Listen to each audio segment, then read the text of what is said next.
I've known about missions all my life, never really have been a part of it until the Lord knocked me on the head last year and told me I was going to Indonesia, and I fought it for 6 months. But when I finally stopped and admitted that I was supposed to go, there was such a peace. We all did different projects according to our skills. So since I'm a nurse, I was helping with some of the nursing projects in the villages. It was a place that needed to see good Christian people come over there and to show them that we're not what they envisioned us to be. I think for me, it is knowing that this part of Indonesia is very proud of the fact that it's called the Veranda of Mecca. It was the initial starting point of Islam in what is now the largest Muslim country in the world. I think God's desire is always to bring people closer to Him and to form relationships, and it's done more on a one-on-one. You can't go in and just do mass evangelism, group meetings, and although that may plant some seeds, to get the harvest, it takes cultivating and sowing those seeds and developing God's Word and seeing it in action.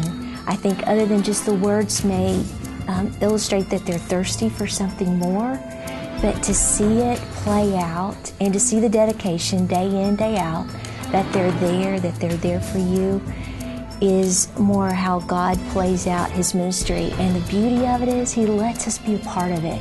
When we got to Krung Sabi, our leader took us up to the top of this. It was like a Swiss Family Robinson house, but the view was incredible. We could see all the way out to the ocean. But prior to the tsunami, it was full of palm trees. You would not be able to see the coastline. And we got a small perspective of the destruction that the tsunami caused. What is so sad is that these people have lost so many loved ones, and especially children.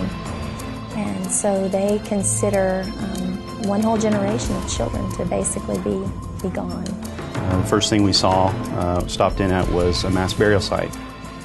40,000 people plus. They stopped counting at 40,000.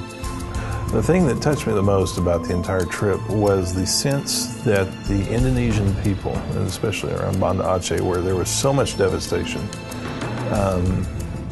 devastation in the village, the devastation from the civil war that was going on, that had been going on before the tsunami, was that they all had the sense of picking themselves up and moving on.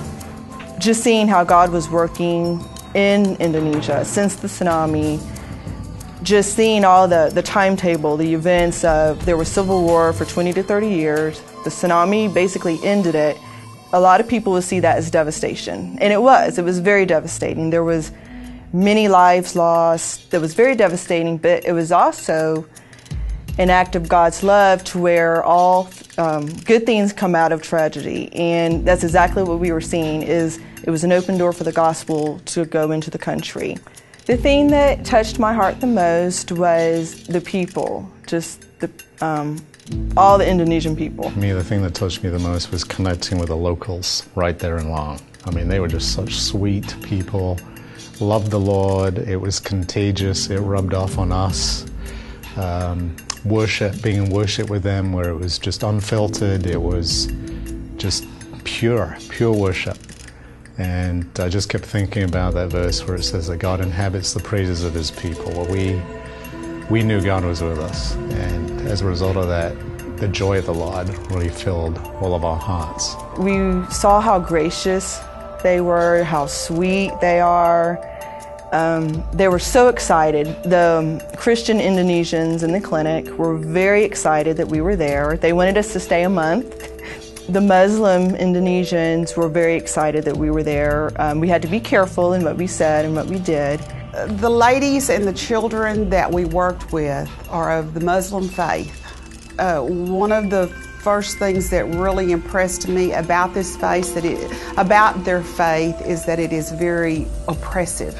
Women are basically in the home to have children, take care of children, take care of the home, and a lot of them also have to do they are the breadwinners of their families because the husbands are at the coffee shop drinking coffee all day. It's not something, I don't feel that special. I'm not a preacher. Don't sing, don't do any of those showy kind of things. But God uses ordinary people with different kind of backgrounds to go in and help us reach people just on a one-on-one basis, just by forming relationships. Something that was very much out of my comfort zone. Alistair and I spoke Monday evening pretty late before we went to bed, and he said, "Jason, I've got an idea, and I just want to ask you about it. I've been thinking about it and been praying about it. Would you help me wash the feet of the Indonesians here at OBI?" And I said, "Absolutely." It taught me so much about compassion. I thought I was a compassionate person, but until you get out into the mission field and you realize that not everyone knows the peace and the fulfillment that you have in your own personal life, it opened up a whole new world for me. At the first of the week when it was so hot and so humid and we were sweating and it was so bad, I was thinking, I can't wait until Friday gets here. But the longer we went into the week and the more we got to know the people and the more we got into their personal lives and realized how they were actually having to live, Friday came and I didn't want to leave. And when I got back and I got rested, I was like, okay, I'm ready to go again. I want to go finish what I started. I think if I could say one thing, it would probably be either if you're considering at all going, whether it's to Alabama or Afghanistan, wherever it is, and you feel God leading you, 100%, just don't question. Just go. I don't know how you'll pay for it. I don't know how you'll do anything. I had no idea how Doug and I were going to pay for both of us to go after having gone to Africa as well. But it worked out, and God worked it out. And it was so worth it, no matter what the sacrifice was, the blessings that we received. I'd go back because my heart was touched, A, by God, and B, by those people. There was a connection I had with every single person that I came across. And it was humbling, it was rewarding. I felt the greater picture of God's purpose for my life by seeing another culture and seeing God's hand at work in that culture. And so absolutely I would.